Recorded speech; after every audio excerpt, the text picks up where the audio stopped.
it was still going. These are some pretty good glasses here for what they cost. I mean, $60 or something. Not too bad. Okay, where was I? Getting close to being able to get in. I think. It's still a little bit warm. I'm gonna have to cool it down some, but get the hose and get it over here. It's important to have the hose close by because this saps. I mean, it does a number on you. It'll totally like knock you out, really. The first few times I was in it, I was like could barely crawl out the thing, but I get in there when it's really, really hot. I mean, I think the heat is an important factor in how well the mud's ability to draw the toxic, crap out of our body right through our skin. It's like right under the skin anyway. Our immune system is like, hey, I don't want this toxic crap on me. Like, whoa, and it goes through the body, and the organs and the glands and things are like, hey, don't put it here. No, don't put it here. Your liver's like, don't put it here. Get that shit out of here. And they go down, one by one. And everybody's like, no, we don't want it here.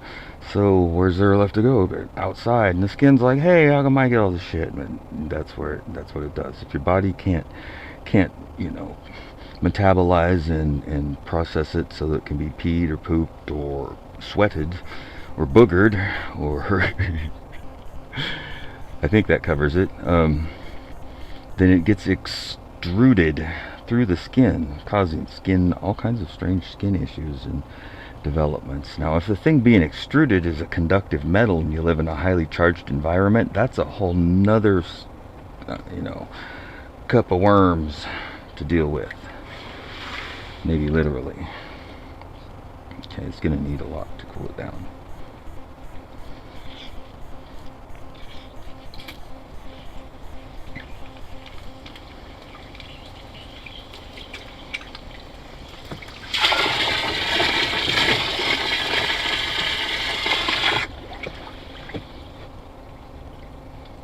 So anyway, if I get too long-winded, I guess it'll be hard to keep the point, and so there's a lot of information and little tidbits that could be thrown in. Basically, the gist of it is the really good ground to the earth ground into the mud tub. The mud being basically the same thing as the earth because of the amount of dirt and conductive soil properties of the mud. Ooh, it's still hot. That being connected by the copper pipe is essentially the same ground equivalent, the same ground potential as the earth. And when you get in this, it's touching everywhere on your body, and everywhere in your body there's toxic stuff in your skin. Eventually that toxic stuff leads to an infected state. This is what I'm dealing with. I call it Morgellons. It may not technically be Morgellons, but it's kind of unacknowledged because I've been to some regular doctors once or twice, and they don't really help. They act like they oh gee, we don't know. We'll take your blood and run some tests and tell you what we think. And, yeah, whatever. Ain't doing that. No needles, no way. So anyway. And I think this was running when I talked about them. They're demon portals. And then CERN is the big demon caster, but let me not lose my focus here. Okay, so you're grounding at every point when you're in here connected to the earth ground. And that's one factor. Factor two being the mud itself and the good well water, not loaded with any bad stuff in it, heavy metals, has a, what would you call that? What's the right word? I'm lack for a word. It's an absorption, an absorptive quality to draw those things out because the heat, the water, the solubility, and then the ground ties in because the toxin would not want to come off of you. You're the ground, and it loves you. Toxins just want to stay with you because they love you, right? But you put yourself in some muddy water, muddy hot water connected to the earth ground, and then the toxin's like, hey, what's that? Ooh, that's some really good ground. That's a real ground. And they like, the charge leaves.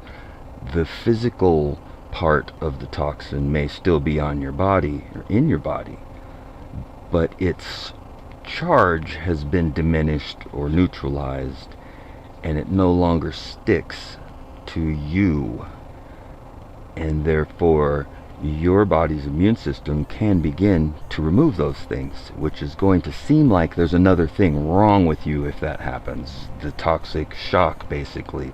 You could have all kinds of issues of bleeding things and thinking there's blood in your stool, even blood in your, spontaneous bleeding and those types of things. That's bad, but that's not the onset of the disorder. That's the result of starting to overcome it, is what I've discovered. I mean, it felt like the disorder at first, and then is it the same thing? Is it one thing? Is it another? Is it this? Is it that? What I've discovered is all those, the red bumps that get all over me, and then they'll fade out till you can't even see them, except for the line. But then they'll come back again, and it's everywhere. I'm like, so is this line disappearing and getting smaller? Is that a good thing or a bad thing? Which side of the line am I supposed to be on as this thing works its way around me with a very electrical looking pattern to it? Anyway, the mud is the point, though. The mud connects you to the earth ground at every point. The mud also draws things out through solubility and absorption. Hey, I got that one. And the next thing I want to do, if I ever get to it, it's the last thing I ever do. So it's got nice flat sides right here. A couple of subs. This would be too big, no 15s, probably like some 10s. Maybe even some 8-inch. 8 or 10-inch subs, good quality ones. So, some Fosgates or something. And then, a couple 100-watt amp. And then feed solfeggio and whatnot, binaural beats, solfeggio tones and frequencies through the speakers. And if you look at the surface of the water, you can see any vibration, it transmits right into the water, meets in the middle and resonates there. That's the resonance point, because of the dimensions of the tub. Oh, and then at different frequencies it started to fan out. That was interesting.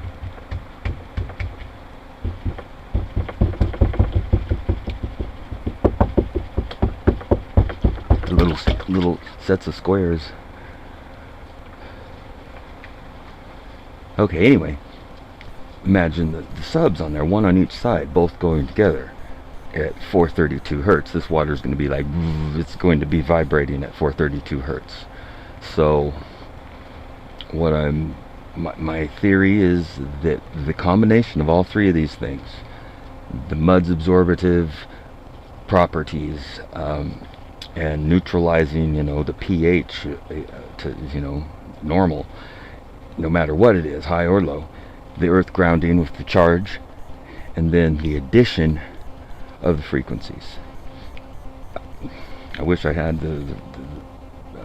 I have all I have the stuff to do the frequency stuff thing. It's just not here. It's at my dad's, stored in my junk, and I've got a badass 600-watt Kenwood amp there and several sets of speakers. I don't know what to do with it. It's all up in the mountains, just going to pot. That's why it says not to store up your treasure on earth, where moth and rot doth something, right? Not to sound too preachy of the Bible, which I'm not. But I've been highly skeptical of the whole thing.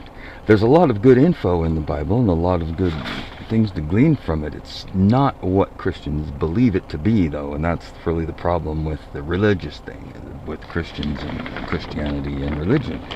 And the Muslims don't know what they're fucking talking about either. Probably more than the Christians, but at least here in America, the Christians are like, they believe we're on a spinning globe ball in outer space, and that's what God intended, and that makes a lot of sense. And so, everything is an interpretation. There's nothing literal when it's too fantastical, right? Yeah. Anyway, back to I'm gonna just leave this in here, and it's cold, and I guess I'm ready to pause for a minute and prepare to get in and see what the temp is and all that. Well, I'll be back.